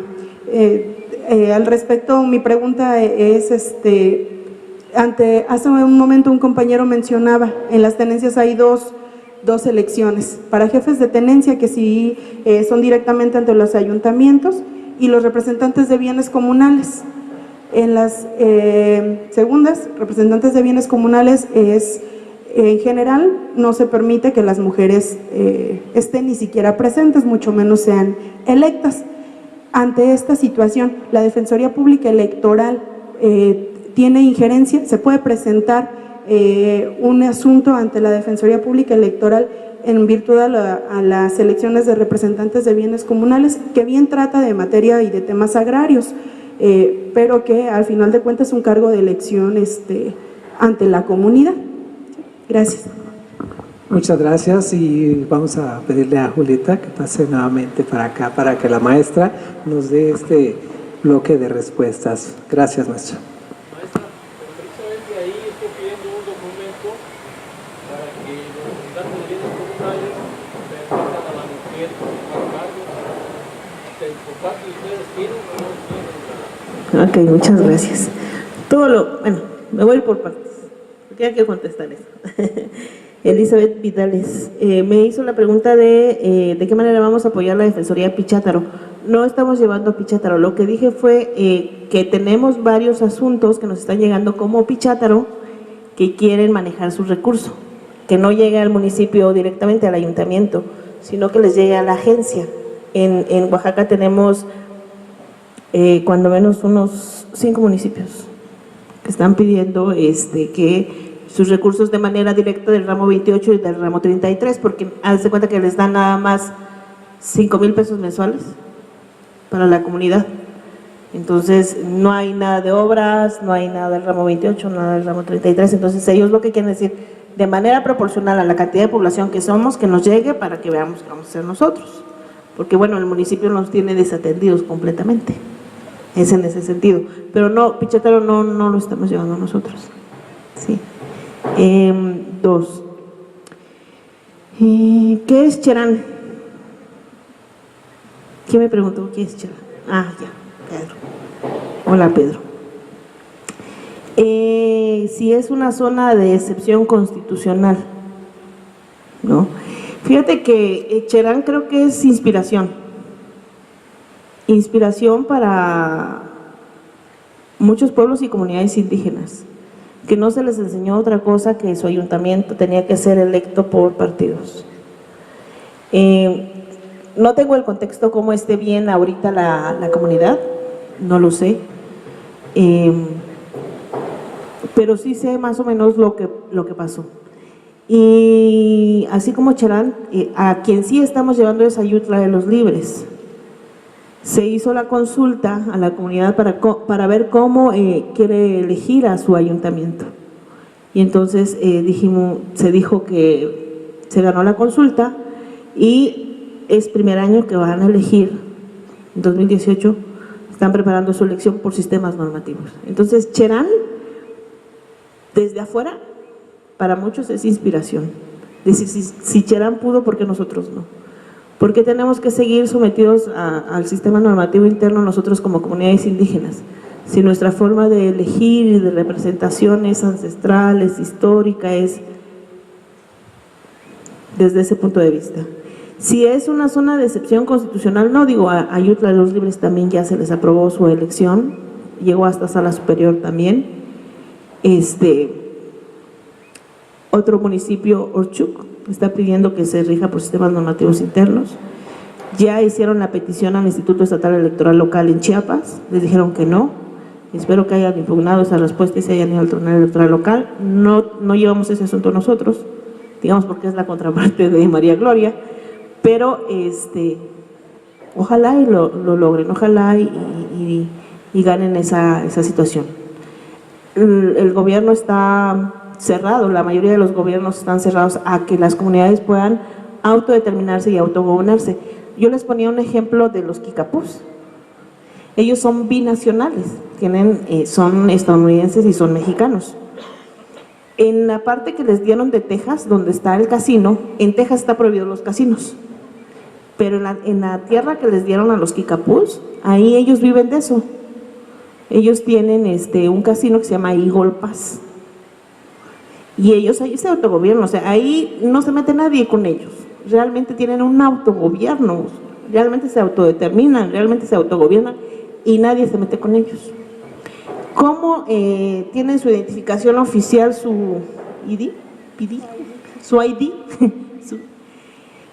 les da el Sherman, el concilio que hay ahí en esa parte de la comunidad. Realmente se autogobiernan y no creo que sea una zona de excepción constitucional allí en esa parte de Estados Unidos, a diferencia de acá en Musquis. ¿Por qué se vienen aquí a Musquis? Porque aquí hacen sus misas tradicionales, aquí en Musquis, Coahuila. Hacen sus misas tradicionales, hacen sus bautizos tradicionales, ahí pueden, hay venados pues para que vayan a cazar, que es muy importante tener la carne de venado para sus misas, pero ellos están violentados porque no tienen derecho a una identidad acá en Coahuila. En esta parte de las 4 ciénagas, que es donde ellos pasan en el puente, muchas veces los beneficios y la ayuda que les da Estados Unidos no lo pueden pasar. Les dan como paquetes de comida por parte del gobierno del estado del país de Estados Unidos, y no se los dejan pasar aquí a México, por ejemplo. No les dejan pasar su material para hacer sus casas de invierno, sus casas de verano. Y ahí sucede un fenómeno, como ellos se mantienen del casino, digamos que tienen un poquito de una economía más estable, los mascogos, la comunidad afro-mexicana, le trabaja a ellos las tierras, los kikapús pagan, ¿no? Entonces es la multiculturalidad que tenemos en el país. Entonces, ¿por qué hago esta referencia? Digo, porque Cherán, realmente eso es lo que debería de existir en nuestras comunidades, realmente dejarlos que se autogobiernen, ¿no?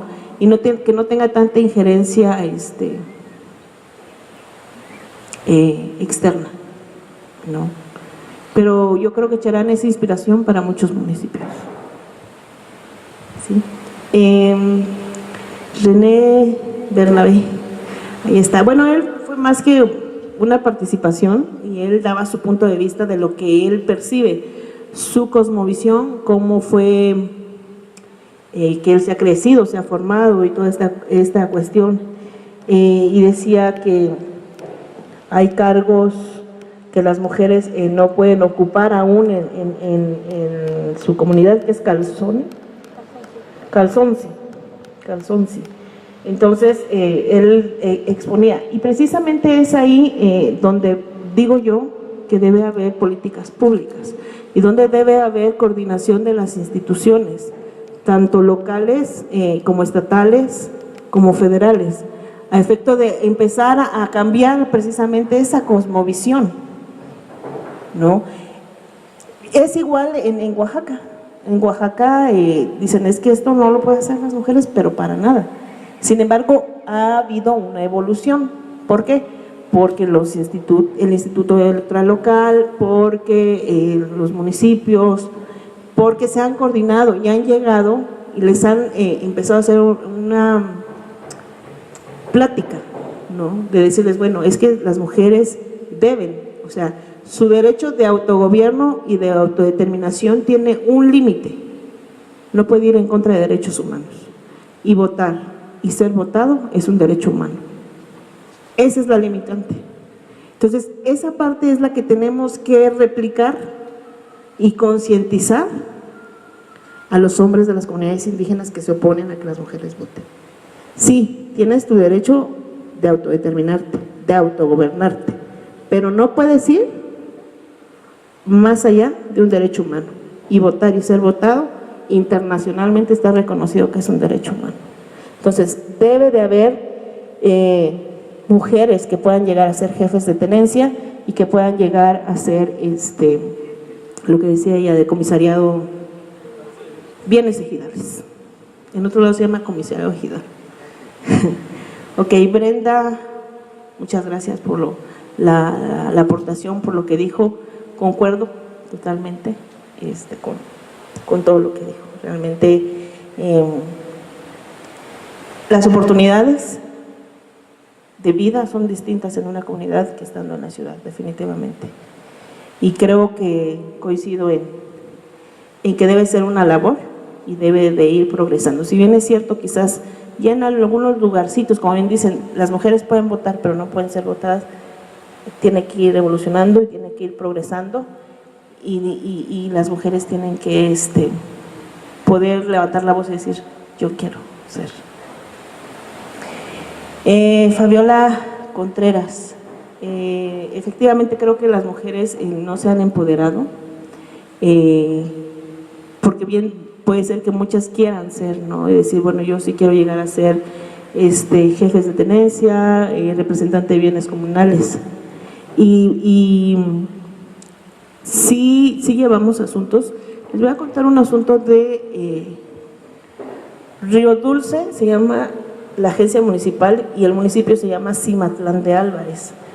Ese asunto a mí me impactó mucho porque llegaron los del comisariado ejidal, que acá me imagino que es el de bienes comunales, el equivalente, y nos plantearon el asunto, nos dicen, es que mire, licenciada,